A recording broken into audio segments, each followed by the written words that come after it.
Welcome to Maine Families Network. This is a video by the network, and we've been doing some videos on issues in child development. This is our second one. I'm Lisa Miller. I'm a volunteer with the Maine Families Network, and the network has been formed by a group of interested people to promote the idea and the understanding that families are key and primary in the successful development of their children and their future. And a really important theme that we have is that parents are natural teachers. So this film today, this video today, is going to be fun, and it's about play. Play as a way of interacting with your child and promoting language and other important parts of their development. And we know through a lot of research, pediatric research, children's studies, family studies, that play is critical in the development of young children. And what we would like to promote is that families in their busy lives, in their busy days, take some time on a regular basis to interact with their children and have some fun with play. We also understand and promote the idea that play establishes a very strong relationship between the child and the parent. The child feels valued, the parent respects the child, and there is a certain amount of joy in discovery and education in play. So today we have one of our volunteers, Phil Judd, here with us today. Phil has spent 40 years in his professional and volunteer life interacting with children and encouraging play as an educational task. So, Phil, you wanted to say a few opening words, and then we're going to kind of look at some of the toys Phil's brought in and how we can use them. Phil. Thank you, Lisa. That was a great introduction. I couldn't have said it better myself. My favorite phrase seems to be, parents are teachers of their children naturally. And for me, that really means you don't need a degree to be the primary teacher of your child. You just need to be yourself. And that is where all the magic goes and comes from. A parent or any adult has, quite simply, simple ways of promoting key things. Language development, very important. Sequential learning, that's sort of a fancy term, but it's like, you learn your numbers, and after your numbers you learn, you meet your numbers together, now that makes a different value, that sort of thing. So there's sequential, so you start here and you move, and it actually gets to be a little more sophisticated as you grow, and all of a sudden you start seeing this part about beginning, it's sort of like learning to play, and then you go to a point where play is how you learn, and then you move on. And that's very important. And starting to simple things as letter recognition, number recognition, attributes, very important. I know it's a big word, but it's very important. It's that idea of the critical thinking. When you actually can see, you have 3 items in front of you, you can say, what do they have in common? What do they have different? These are very high-level thinking, but very available to a very young child. And it's in just about every type of play you can imagine. You can use that. And from that is how it all begins.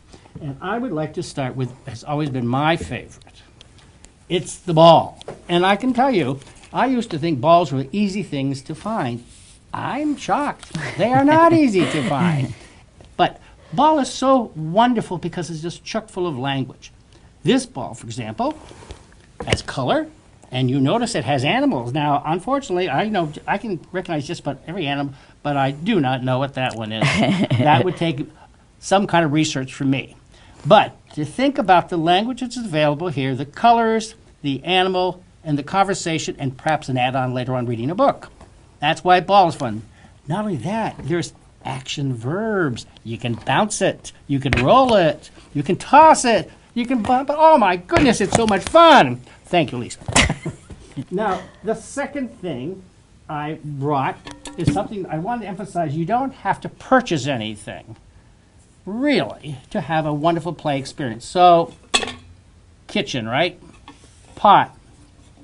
We did something called music in the kitchen. That's sort of where this all came from. But this is sort of intriguing. Very simply, You can do counting. 1, 2, 3, 4. You can do cadence.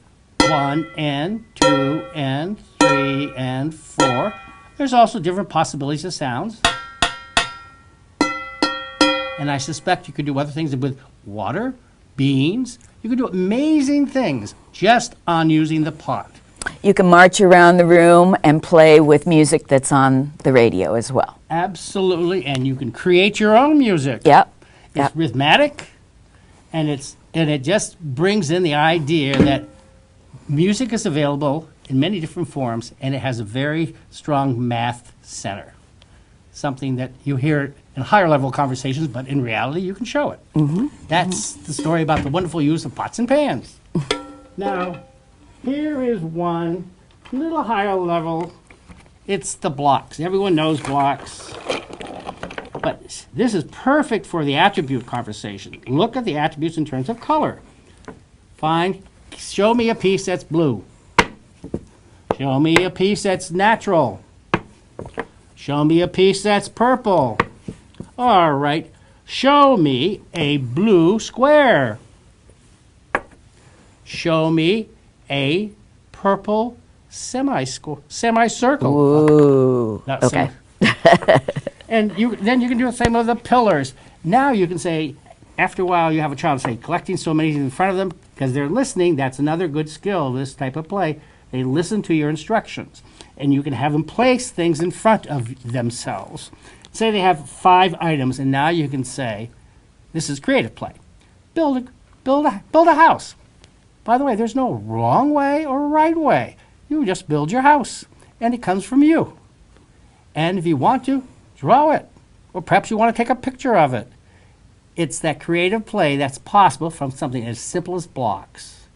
And it's high-level critical thinking and creative thinking. Very important elements of development in the child's life. Simple, available through play.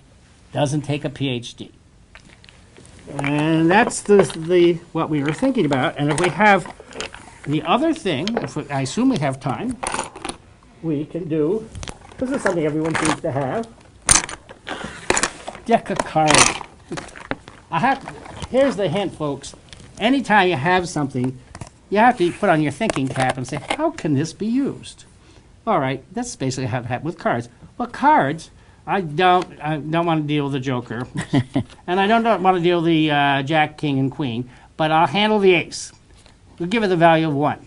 If that is the case, then we can use our cards to have an attribute conversation from 1 to 10. We can also have another conversation of color, red and black. We can have another one on shapes, diamonds, hearts, spades, and clubs. And there you go. That would take a lot of time, and you could hand out cards like this to the child and then ask them to point out a card that's black. Well, this case is easy, but one that's red, a diamond, a spade.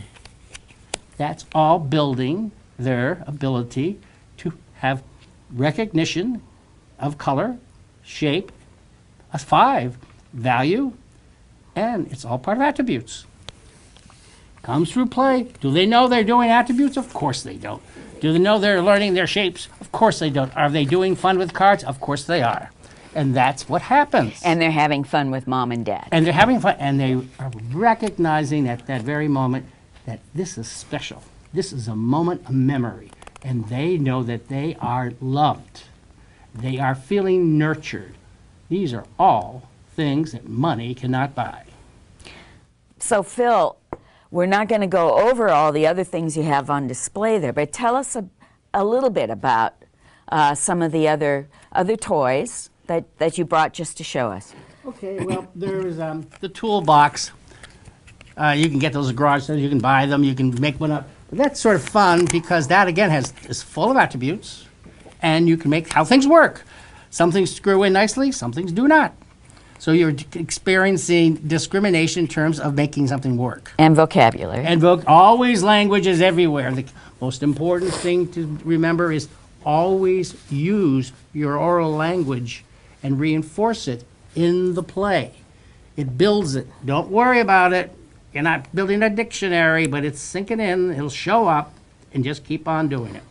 That's important. Now, we also would have dominoes, which would be sort of another one, numbers, fun play. Attributes, again, with the dominoes. You have the dots. It gives you the value attribute. With colored ones, you'll have colors as well. Yeah. So, again, you see what you got, and you do it, and you make it as creative as your mind allows you to go, and you will be shocked. Absolutely shocked.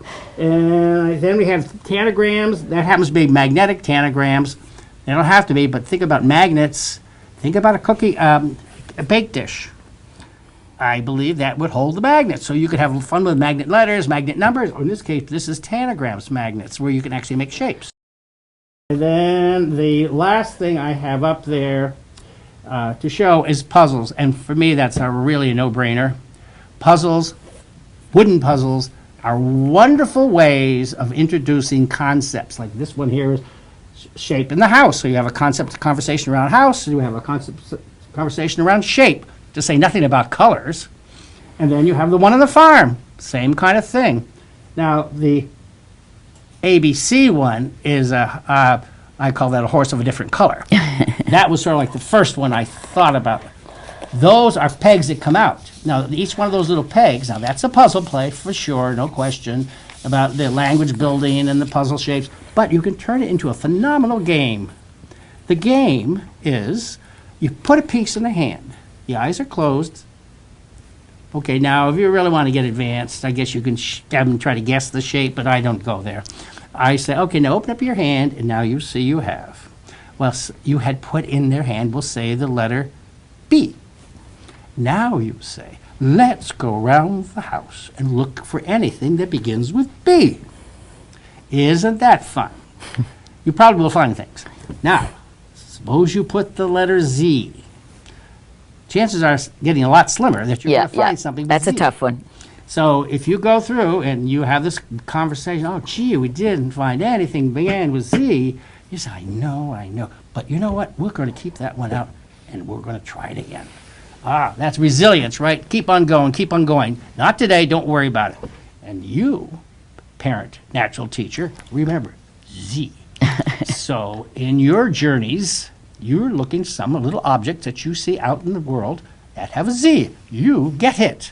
You bring it home. You put it. Remember where you put it, though. And next time you might have the same game, and you say, well, let's try Z, because we didn't find anything last time. They remember they didn't find anything last time. They're thinking they're not going to find anything this time. There's good probability at any rate. So you go and you look. And I'll be darned, you find something that begins with Z. Well, if that isn't going to be a memory, I don't know what it is. I wouldn't recommend trying that next week, because they'll catch on to you. So we've shown today that you can start with some things that nearly all of us have in our houses. A deck of cards, pots and pans. People usually have a ball around. There's plenty of education, play, language, exchange opportunities with common things right around the house. And Phil also brought a few more things, regular kinds of toys that we all see in Walmart's, yard sales, whatever. But they offer multiple opportunities to engage with your child, engage with language, colors, attributes, numbers, etc. The key to all this is doing it on a somewhat regular basis. This is not a one-shot deal, playing with children and developing this kind of language. The more the children are talked to by adults, the more their language develops. There's plenty of research around the acquisition of words by children in families that talk to their children a lot. So that's what we would encourage, is take that 15 minutes, 20 minutes, every other day or whatever, sit down with your child and engage and play. Snow days are great. We've had a lot of those. Got time to do that. Rain days. We have busy lives, but this is an important thing that we need to do with our children is that engagement and language. Parents are teachers, naturally, and I think that's what we'd like to end with. So thank you for watching. We'd love to know what you think. So, check out our website. And we have Facebook, and we're interactive on Facebook. We hope to do a few other videos down the line, and keep watching. Thank you.